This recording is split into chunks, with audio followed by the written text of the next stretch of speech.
বন্ধুরা, Samsung Galaxy S25 আলট্রাকে কি এবছরও স্মার্টফোন রাজা বলা যাবে, নাকি এবছর টাইটেল হার? দেখবো আজকের ভিডিওতে। এছাড়াও rounded corner, 50 megapixel ultrawide camera, on device AI, S Pen Bluetooth support, সমস্ত কিছু নিয়ে আজকে আলোচনা করব। ভিডিওটা শেষ পর্যন্ত দেখুন, সমস্ত কিছু জানতে পারবে। প্রথমেই দেখব ডিজাইন এবং বিল্ড কোয়ালিটির দিকে। এতে রয়েছে টাইটানিয়াম গ্রেড 5 বডি। গতবার ছিল গ্রেড 2, এবার গ্রেড 5 দিয়েছে। আগের বার থেকে এটা বেশি মজবুত। এই বছর সাইড ফ্ল্যাট করে দিয়েছে, আগের বার কার্ভ ছিল। আর কর্নারগুলো রাউন্ড করে দিয়েছে, গতবার ছিল শার্প। গ্লাস ব্যাক, যেটাতে গরিলা গ্লাস আর্মার 2 এর প্রোটেকশন আছে। গতবার ভিক্টাস 2 এর প্রোটেকশন ছিল, এই বছর আর্মার 2 দিয়েছে, যেটা ভিক্টাস 2 এর থেকে অনেক বেশ মজবুত। এখন অবধি বিশ্বের সব থেকে টাফেস্ট প্রোটেকশন। 8.2 mm থিকনেস, গতবার থেকে 0.4 mm কমে গেছে। S24 আলট্রা গতবার ছিল 8.6 mm থিকনেস, ওজনও কমেছে। S25 আলট্রার ওজন 218 গ্রাম, S24 ছিল 232 গ্রাম, প্রায় 14 গ্রামের কাছাকাছি ওজন কমে গেছে। IP68 রেটিং, জলে পড়লে কোনো সমস্যা নেই। স্টিরিও স্পিকার, গতবারের থেকে এবারে স্পিকারের বেস বেশি আছে, এটা মিউজিক প্লেব্যাকের খুব ভালো এক্সপিরিয়েন্স পাবে।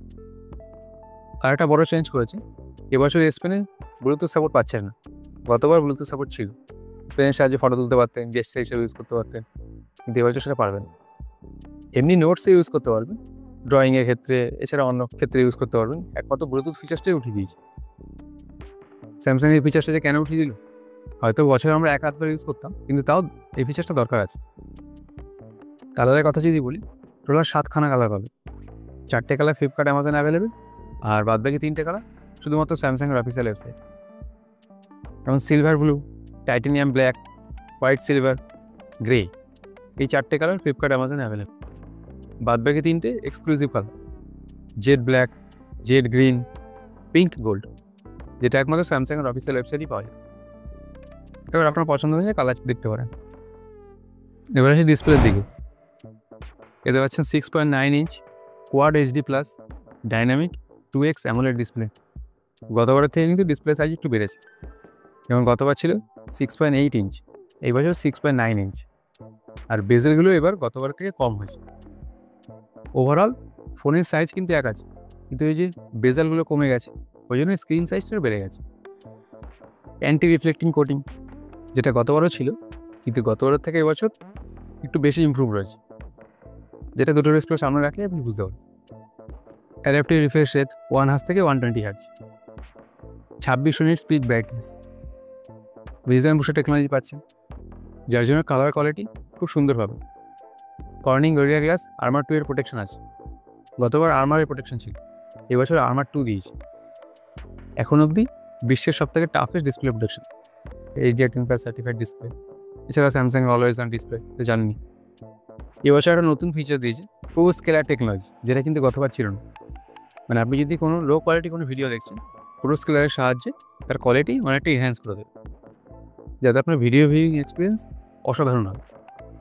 ওভারঅল ডিসপ্লের কথা যদি বলি, স্যামসাংয়ের ডিসপ্লে জানার কথা যে বিশ্বের সবথেকে সেরা ডিসপ্লে হয় স্যামসাং। এখন অবধি কোনো ফোনের সবথেকে বেস্ট ডিসপ্লে যদি থাকে, সেটা হচ্ছে এই ফোনে। এবার আসো পারফরমেন্সের দিকে।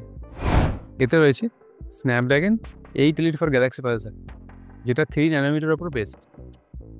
গতবার S24 আলট্রা ছিল 8 Gen 3, যার থেকে NPU প্রায় 40% বেশি পাওয়ারফুল, CPU 37% বেশি, GPU 30% বেশি পাওয়ারফুল। গতবারের থেকে অনেক বড় আপগ্রেড বলতে পারেন।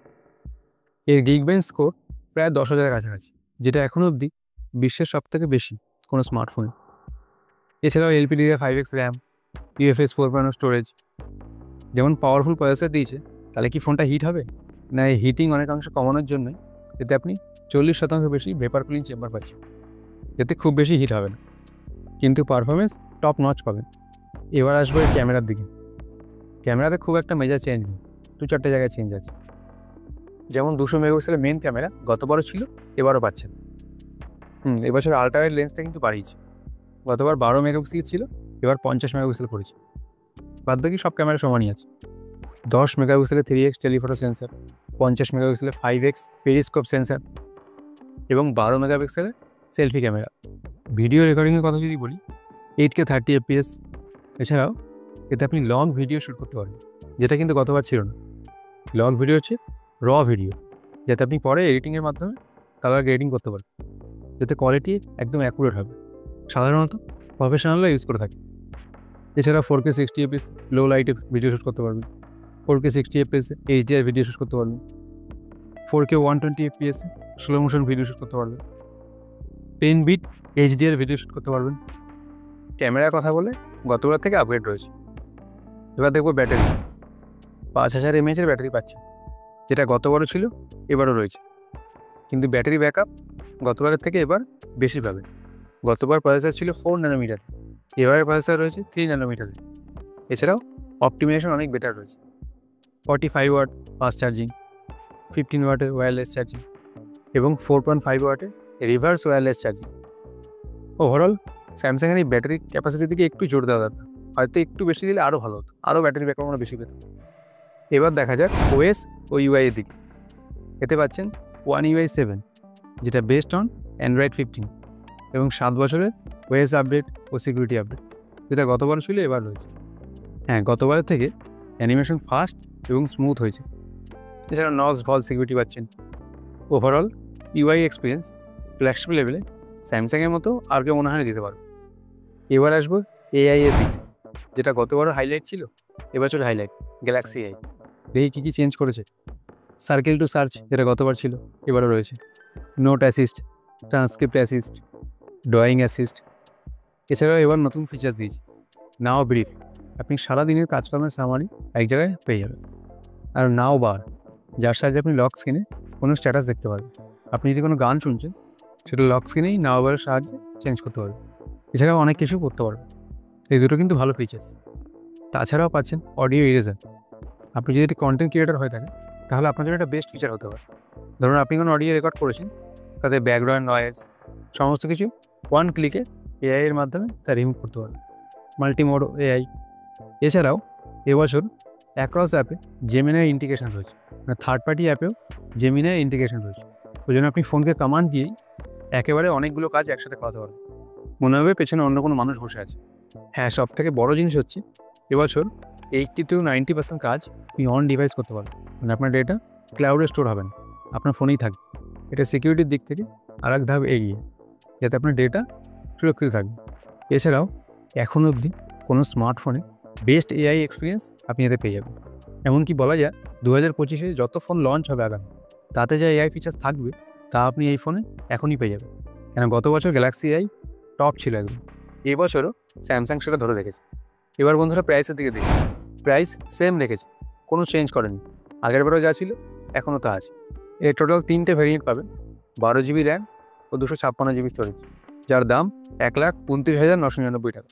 আর একটা ভ্যারিয়েন্ট 12 GB র্যাম ও 512 GB স্টোরেজ, যার দাম 1,41,999 টাকা। এবং টপ ভ্যারিয়েন্ট 12 GB র্যাম এবং 1 TB স্টোরেজ, যার দাম 1,65,999 টাকা।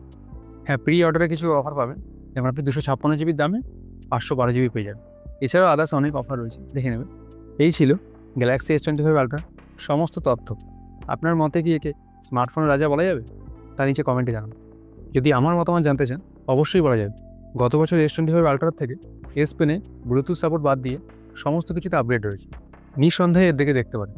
এবছরও এটা বেস্ট ফ্ল্যাগশিপ হতে পারে। ধন্যবাদ বন্ধুরা, দেখা হচ্ছে পরে কোনো ভিডিওতে।